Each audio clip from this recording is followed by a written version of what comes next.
इरादा सिर्फ एक है, एजेंडा सिर्फ एक है, गोल सिर्फ एक है, कोरोना वायरस को हराना है, कोरोना वायरस को भगाना है।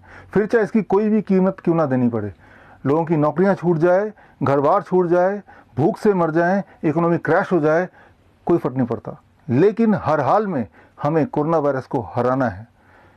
सॉरी, कोरोना वायरस नहीं, novel corona virus. Corona virus और नोबल कोरोना वायरस में फ़र्क है। कोरोना वायरस को कहते हैं ह्यूमन कोरोना वायरस, एक ऐसा वायरस जिससे हम बचपन से अभी तक हज़ारों बार बीमार पड़ चुके हैं, फ्लू हो चुका है। तो वो तो है पुराना वाला जिसे कहते हैं ह्यूमन कोरोना वायरस, और आजकल जो चल रहा है जिसकी वजह से लॉकडाउन है, इसे कहते हैं नोबल कोरोना वायरस। अब पहले तो इन दोनों के फर्क को समझ लीजिए। यूँ मानिए कि जो नोबल कोरोना वायरस है, पुराने वाले वायरस का सौतेला भाई मान सकते हैं। कंपैरिजन के लिए आपके सामने स्क्रीन पे देखिए, जब भी किसी दो वायरस को कंपेयर करते हैं तो दो इंपॉर्टेंट फैक्टर देखते हैं, एक तो उसकी फैलने की शक्ति और दूसरा उसकी मारने की शक्ति। अब अगर आप स्क्रीन पे देखें तो पुराना वाला वायरस जिससे हम कई बार पीड़ित हो चुके हैं और ठीक भी हो चुके हैं, तभी आप और हम जिंदा हैं, तो उसके जो फैलने की शक्ति है वो नए वाले वायरस से डबल है, डबल, 2 गुना। इसे कहते हैं R0, ट्रांसमिशन की रेट। यानी कि एक इंसान को अगर कोरोना, नोबल कोरोना वायरस हो जाएगा तो वो ज़्यादा से ज़्यादा 2 इंसान तक फैलाएगा, जो आजकल चल रहा है। और पुराना वाला जो है ह्यूमन कोरोना वायरस, जो बचपन से अभी तक हम जिससे जूझते आए हैं, वो एक को अगर होगा तो वो 4 को फैलाएगा, तो डबल, राइट। ये तो हुई फैलाने की शक्ति। और अब उसके मारने की शक्ति। पुराना वाला जो ह्यूमन कोरोना वायरस है, जो बचपन से अभी तक हमारे पास है और रहेगा, उसकी मारने की शक्ति और नोबल कोरोना वायरस की शक्ति एक है। यानी कि 1000 लोग अगर पीड़ित होते हैं किसी इन दोनों में से किसी वायरस से, तो एक इंसान मरेगा और 999 लोग बिना कुछ किए ही ठीक हो जाएंगे। कुछ कर भी नहीं सकते, क्योंकि ना तो नोबल का कोई वैक्सीन या ड्रग है, ना तो पुराने वाले का कोई वैक्सीन या कोई दवाई है।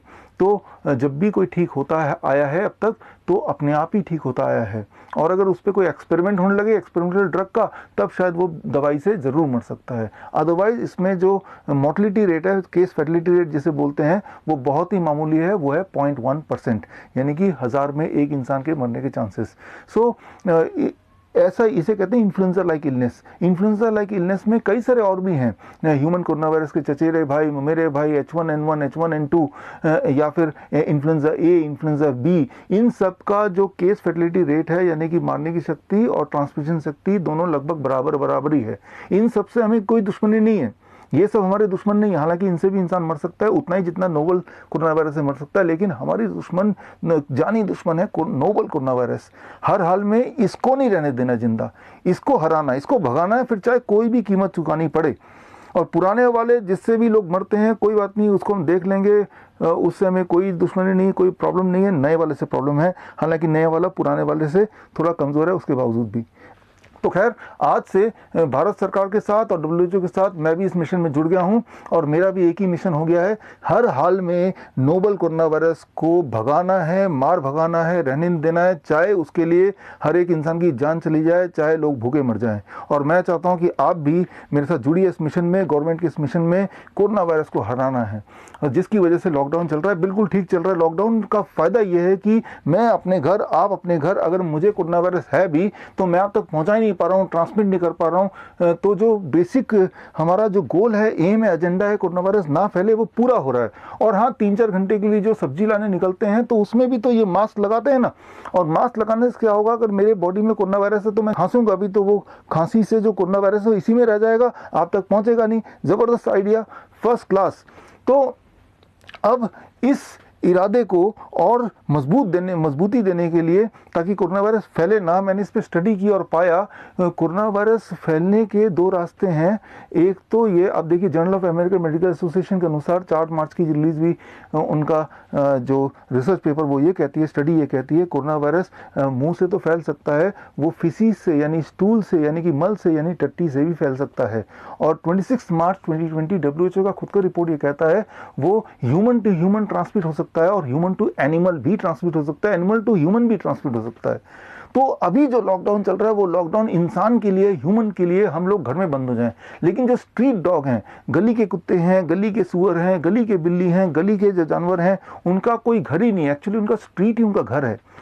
तो उन पे कोई लॉकडाउन नहीं हुआ, यानी कि वो खाली घूम रहे हैं, यानी कि वो अभी भी कोरोना वायरस तो फैला रहे होंगे ना। Sorry, not corona virus, novel corona virus. हमें तो कोरोना वायरस से कोई दुश्मनी नहीं है, मैं याद दिला दूं आपको, हमारी दुश्मनी सिर्फ नोबल कोरोना वायरस से है।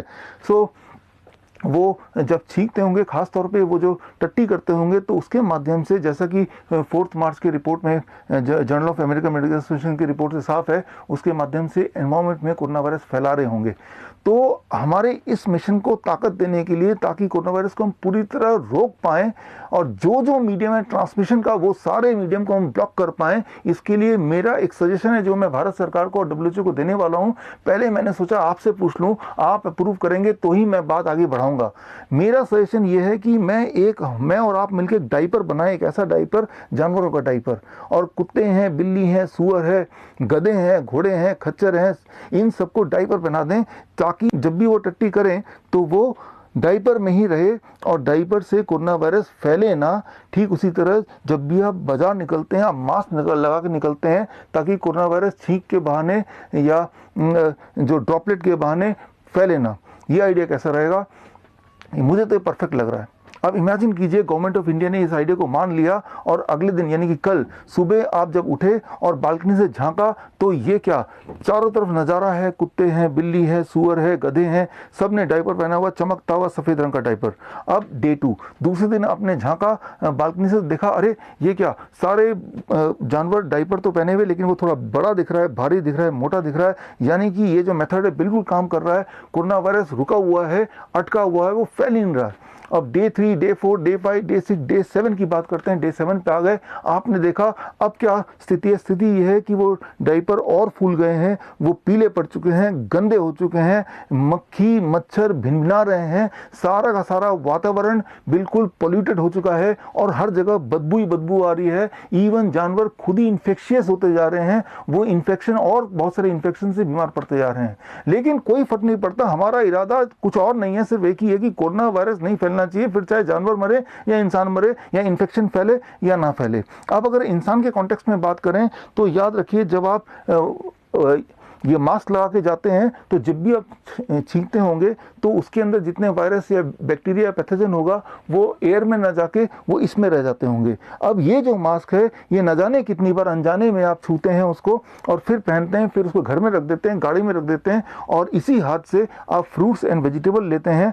तो ये ट्रांसमिशन को रोक नहीं पा रहा है, पहली बात। और दूसरी बात याद रखिए, कोरोना वायरस का जो डायमीटर है वो है 100 नैनोमीटर। 100 नैनोमीटर इतना छोटा होता है कि जहां कहीं से भी पानी ट्रांसमिट कर सकता है, हवा पास कर सकता है, वहां से कोरोना वायरस भी पास कर सकता है। और एक बार को अगर ये रुक भी पाता है तो यहाँ रुक गया है, स्टैग्नेंट हो गया है। याद रखिए, जहाँ पे स्टेगनेंसी होती है, जहाँ पे रुकावट होती है, वहीं बीमारी होती है।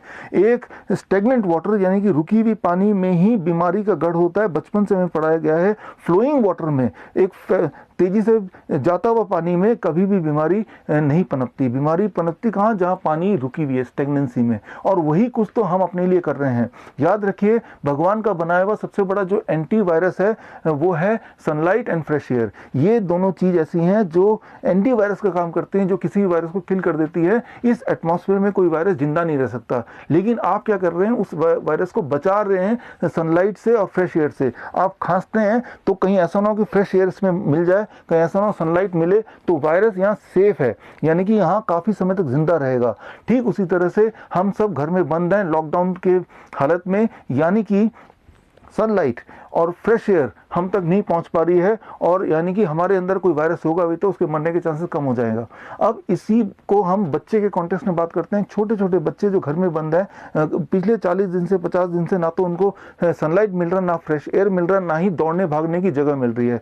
ऐसे में क्या होगा? उनके मेंटल स्थिति पे बहुत बुरा असर पड़ेगा और सबसे बड़ी बात, उनकी इम्यूनिटी बिल्कुल ही डिप्रेस हो जाएगी। एक बात ध्यान रखिए कि बच्चे, छोटे बच्चे, अगर वो दौड़ेंगे नहीं, भागेंगे नहीं, सनलाइट उनको नहीं मिलेगी, सनलाइट से कट ऑफ कर देंगे, फ्रेश एयर से कट ऑफ कर देंगे, तो वो बच नहीं सकते, वो मर जाएंगे, वो बीमार पड़ जाएंगे। ऐसे में 30 दिन बाद, 40 दिन बाद, 1 महीने बाद, 4 महीने बाद, 10 महीने बाद, 1 साल बाद, जब भी वो बाहर निकलेंगे और बाहर निकलने के बाद कोई छोटा मोटा वायरस जो नॉर्मली किसी को बीमार नहीं भी करता है, उससे भी वो बुरी तरह से बीमार पड़ जाएंगे, बिल्कुल बुरी तरह से।